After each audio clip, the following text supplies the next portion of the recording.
कहा जाता है कि विटामिन डी और कैल्शियम इनका भी आपस में कनेक्शन होता है। जब हमारी बॉडी के अंदर विटामिन डी की कमी होने लगती है तो हम कैल्शियम को अच्छे से एब्जॉर्व नहीं कर पाते हैं, और कहा जाता है कि अगर विटामिन डी ज़्यादा है तो हम कैल्शियम को और ज़्यादा एब्जॉर्व करने लगते हैं।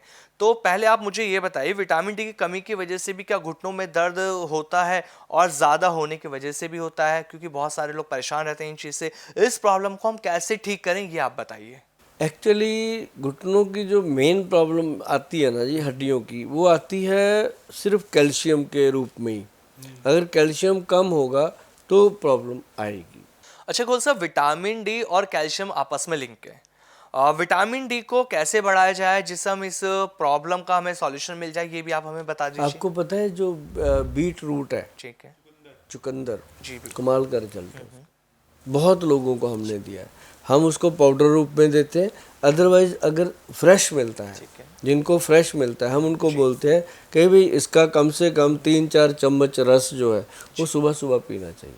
और साथ में आंवला, आंवला जो है वो हमेशा विटामिन डी और कैल्शियम और उसके साथ B12, और B12 भी बहुत लोगों का कम ही रहता है, वो उसकी कमी होना भी शरीर के दर्दों का कारण बनता है। तो ये चीज़ों को, जो आंवला पाउडर है और बीट रूट पाउडर है, या बीट रूट जो फ्रेश मिल जाए जूस, जो आंवले का फ्रेश जूस, वो कमाल करता है। गोयल साहब, एक चीज़ और मैं आपसे पूछना चाहता हूँ। कहते हैं कि अगर आप लोगों को घुटने की प्रॉब्लम है, घुटने में लगातार आपके दर्द बना रहता है, तो इसके पीछे वात का कारण है, मतलब वात की बीमारी है। वात पूरे शरीर में घूमती है जिसकी वजह से प्रॉब्लम आपकी होती है। तो जो ये वात की वजह से घुटनों के दर्द की प्रॉब्लम बन रही है, हम इस वात को कैसे ठीक वात, करें, ये भी आप हमें बताइए। हाँ, जो वात है ना, क्यों वायु बन रही बिल्कुल है गोयल इतनी, वो है गट हेल्थ से प्रॉब्लम। अब पेट में गैस बनती है, खाना है, एसिडिटी है, डाइट ठीक नहीं है, उसके कारण वो हम सेट कर देते हैं। लेकिन लोगों को सबसे ज़्यादा अगर ये प्रॉब्लम से बचने का सल्यूशन बताया जाए तो वो है पंचम हल्दी। अच्छा गोयल साहब, मतलब 5 हल्दियाँ। 5 हल्दियों का मिश्रण है पंचम हल्दी। एक है उसमें काली हल्दी जो शरीर का ऑरा बढ़ाती है, और एक है उसके अंदर अम्बा हल्दी, और एक है दारू हल्दी जो यूरिक एसिड, यूरिया, जो इन चीज़ों को कंट्रोल कर देती है, और एक उसमें है येलो हल्दी जो एंटीसेप्टिक का काम करती मतलब वही जो नॉर्मली हम अपने घर में यूज़ करते हैं है। वो वही। एंटीसेप्टिक का काम करती है, वो बढ़िया चीज़ है। और एक इसमें है जंगली हल्दी जो नसों के अंदर ब्लड सर्कुलेशन को बनाती है। 5 हल्दियों का ये मिश्रण बनाया जाए, ये आपने सुना होगा, और इसको आप नोट कर लीजिएगा। नोट करके आप कहीं भी किसी भी पंसारी से जा कर के मांगोगे जो जड़ी बूटी बेचते हैं, उनको बोलोगे कि ये 5 चीज़ें दे दो जी, गोयल साहब ने बताई थी। अगर वो फिर भी उसको समझ ना आए तो वीडियो दिखा देना। और साथ में पंसारी भाई साहब को मैं बोलता हूँ कि अगर आप उनको सही चीज़ें दोगे तो वो आपको बार बार आके आपको मिलेंगे और लोगों को भी बताएंगे आपसे, और आपकी क्लाइंटेज बढ़ेगी। मेरे कहने का यही मतलब है कि इसको थोड़ा अच्छे से उनको दे दीजिएगा, साफ़ सुथरा। वैसे तो हर पंसारी बहुत सीरियसली काम करते हैं, फिर भी बीच में कुछ ऐसे होते हैं जो परवाह नहीं करते कि दे दिया, जो पड़ा है दे दिया। लेकिन ये जो है 5 चीज़ों का जो मिश्रण है, कमाल का मिश्रण है, और इसके साथ बाय पूरी तरह कंट्रोल होती है। और अगर दूध के अंदर, और आपको मैं बताऊं, और बड़ी पेन किलर, पंचम हल्दी आधा चम्मच, उसमें 1 चुटकी भर काली मिर्च का पाउडर, और उसके अंदर 1 चुटकी भर हींग मिला करके अगर पी ले तो ये एक पेन किलर की तरह काम करती है। तो इससे क्या है कि घुटनों के दर्द में आराम मिलता है, और साथ में अगर पंचम हल्दी के साथ काला गोंद मिला के लिया जाए तो बेहतरीन रिजल्ट जो आते हैं। गोयल साहब, एक चीज़ और देखने को मिलती है, जब हमारे घुटनों में दर्द होता है, लोग परेशान रहते हैं, उनको बस ये रहता है कि कैसे भी करके इंस्टेंट उन्हें आराम मिल जाए। इसलिए बहुत से लोगों को आपने देखा होगा वो पेन किलर भी लेते हैं, लेकिन बहुत से लोग ऐसे हैं कि वो चाहते ही नहीं कि वो पेन किलर खाएं, लेकिन उनको आराम आ जाए। तो वो ऐसा क्या करें रिलीफ पाने के लिए, उन्हें पेन किलर भी ना खानी पड़े और घुटनों के दर्द में आराम आ जाए? इमीडिएट यही नुस्खा अभी मैंने बताया, इमीडिएट काली मिर्च, हल्दी और हींग मिलाकर पी ले, 15 मिनट लेट जाए, 15 मिनट के बाद वो एकदम तंदुरुस्त हो जाए। मतलब गोयल साहब, इसको लेने से इमीडिएट रिलीफ मिल जाएगा घुटने के दर्द में जो परेशान थे लोग। इमीडिएट पेन किलर की तरह काम वाओ, करता मतलब बहुत ज्यादा फायदेमंद है ये तो। क्या क्या हमें परहेज करना चाहिए अपनी डाइट में, क्या हमें नहीं खाना चाहिए जिससे कि घुटनों के दर्द की जो आवाजें आ रही हैं, जो दर्द हो रहा है, वो आना बंद हो है। जाए? कुछ भी नहीं, बाईबादी की चीज़ें छोड़ दो, और जिसमें माँ है, राजमा, आलू, उड़द की दाल है, राजमा है, आलू, चावल, अरबी, भिंडी, सफ़ेद चने और वो चिकनाई वाली सब्जियां, ये बंद करके हरी सब्जियां खाओ। बचाए क्या है खाने बचा ही को? सब कुछ। 56 भोग होते हैं, मैंने तो 7 हाँ, बंद लेकिन किए। लोग तो यही कहेंगे ना कि गोयल साहब आपने तो हमारा सब कुछ छुड़वा दिया ना, घुटनों के दर्द का परहेज पूछा था और आपने तो सब बंद कर दिया। कुछ भी नहीं छुड़वाया। 49 आपके लिए खाने को दे दिए। सैलड खाओ सुबह, उसके फ्रूट खाओ, क्या नहीं खाने को, दुनिया भर का पड़ा है। खट्टी चीजें घुटनों के दर्द में खा सकते हैं? मुझे तो लगता है हम उनको कुछ भी ऐसा मना नहीं करते कि नहीं खाना, लेकिन हम उनको बोलते हैं नींबू तो बिल्कुल नहीं खाना। नींबू बाई का घर होता है, बाई करता है। नींबू नहीं खाना। और जितने ये अचार हैं, मुरब्बे हैं, ये नहीं खाने जो खटाई वाले हैं। अच्छा, तो खट्टे में क्या क्या खा सकते हैं ये भी बताइए आप। वो सिरका जो है वो एक औषध का काम करते हैं। अब सिरका किस चीज़ का लेते हैं, सेब का लेते हैं या किस चीज़ का वो सिरका लेते हैं, वो देखना होता है। मतलब गोयल साहब आप ये कहना चाह रहे हैं कि हमें उन चीज़ों को बिल्कुल छोड़ देना चाहिए, अपनी डाइट में से हटा देना चाहिए, खाना बिल्कुल छोड़ना चाहिए, जिससे हमारे शरीर के अंदर वात बनती है। बदपरहेजी होती है तो उसकी जगह पे त्रिफला पाउडर लेता रहे। शाम को 5 बजे जेंट्स के लिए, 5 बजे लेडीज़ के लिए सुबह। तो ये मतलब सुबह लेडीज़ लें, शाम को लें भाई साहब, तो कमाल के रिजल्ट है।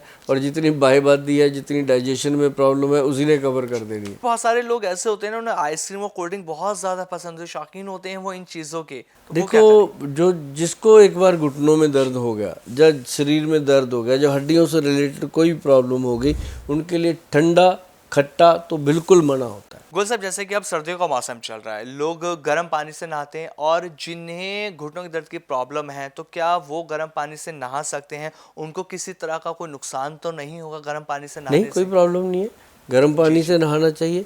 और साथ ही अब सर्दियाँ आ गई हैं, च्यवनप्राश खाना चाहिए।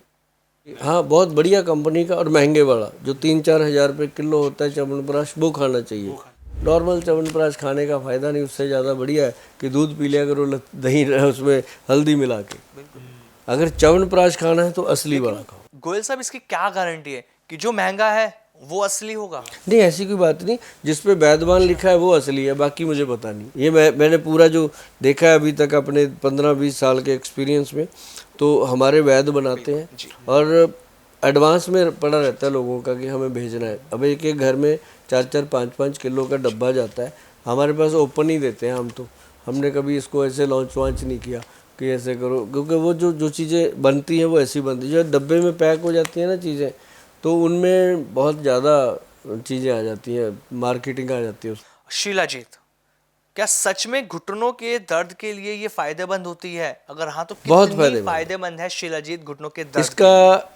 मटर के दाने जितना बिल्कुल। ऐसे लो और दूध में या पानी में घोलकर सुबह 11 बजे से लेकर शाम 6 बजे के बीच में, या फिर रात को बेड टाइम, इसको लेना चाहिए। और इसको लेने से सबसे बड़ा जो फ़ायदा होता है कि बॉडी के अंदर फुल्विक एसिड बढ़ जाता है और टेस्टोस्टेरोन लेवल बढ़ता है पेशेंट का। जब वो बढ़ता है तो हड्डियों को ताकत मिलती है, तो घुटने तो अपने आप नॉर्मली तरीके से उसको फ़ायदा मिलता ही। लेकिन गोयल साहब, कहा जाता है कि अगर आप शिलाजीत खा रहे हैं, उसका सेवन कर रहे हैं, तो शिलाजीत बहुत ज़्यादा परहेज मांगती है। तो किन किन चीज़ों का परहेज करना चाहिए जो लोग शिलाजीत को खा रहे हैं? शिलाजीत परहेज तो मांगती है। शिलाजीत के साथ बहुत सारी चीज़ें हैं जो नहीं खानी होती, इसके विपरीत आहार होते हैं। और उसको मैं कहता हूँ ज़्यादा खट्टी चीज़ इसके साथ बिल्कुल मना होती है। खटाई इसके साथ खाओगे तो बहुत ज़्यादा पछताओगे। ये ज़रूर ध्यान रखना कि जब भी शिलाजीत खानी है, दूध में घोलकर या पानी में घोलकर, उसके 1 घंटा पहले और 1 घंटा बाद में कुछ ऐसा खाना नहीं चाहिए। इसको नॉर्मली लेना चाहिए। बहुत आनंददायक चीज़ है। गोयल साहब, मैंने एक चीज़ और सुनी है, कहा जाता है कि शिलाजीत का जब आप सेवन कर रहे हैं तो जो गहत की दाल होती है वो नहीं खानी चाहिए, क्योंकि वो इसके विपरीत होती बिल्कुल है। बिल्कुल विपरीत होती है। पहले कुछ खा लो, बाद में कुछ खा लो, कोई दिक्कत नहीं है, क्योंकि शिलाजीत 1 घंटे में अपनी बॉडी में डिसॉल्व हो जाती अच्छा गोयल साहब, एक चीज़ और है, एक मिथ ना लोगों के अंदर बहुत ज़्यादा बना रहता है कि उन्हें लगता है कि जो लोग घी कम खाते हैं, फैटी एसिड कम खाते हैं, तो उनमें घुटनों की समस्या ज़्यादा बढ़ सकती है। है, बढ़ सकती तो है। ये क्या सच है? उनको घी मना कर दिया जाता है, डायरी प्रोडक्ट मना कर दिया जाता है, क्योंकि घुटनों में चिकनाहट चाहिए हमें, वो मिलेगी कहाँ से। हाँ, मैं ये कहना ज़रूर चाहूँगा कि जिन लोगों को ट्राइग्लिसराइड हैं या ज़्यादा कोलेस्ट्रॉल लेवल बढ़ा हुआ है बॉडी का, वो उन लोगों के लिए जो देसी घी है वो गाय का सबसे बेहतर है। और अगर नहीं आपको लगता कि नहीं है तो आप बादाम का तेल लीजिए, जैतून का तेल लीजिए, तिल का तेल लीजिए, इस तरह की चीज़ें खाओगे, मूंगफली का तेल लीजिए, वो उससे भी ज़्यादा फायदेमंद है। तो ये चीज़ें। बिल्कुल गोयल साहब, जिस तरह से आज आपने इस पूरे पॉडकास्ट के अंदर जो नुस्खे बताएं, एक घरेलू नुस्खे, बहुत शानदार ये नुस्खे मुझे लगे, क्योंकि लोग परेशान रहते हैं कि उनके घुटनों का दर्द जा नहीं रहा, वो चल नहीं पाते, सीढ़ियाँ चलने में परेशानी हो रही है, लेकिन ये नुस्खे करके उनको आराम मिलना शुरू हो जाए, क्योंकि आपके नुस्खे ना बहुत कारगर साबित होते हैं, लोगों को बहुत ज़्यादा फायदा मिल रहा है।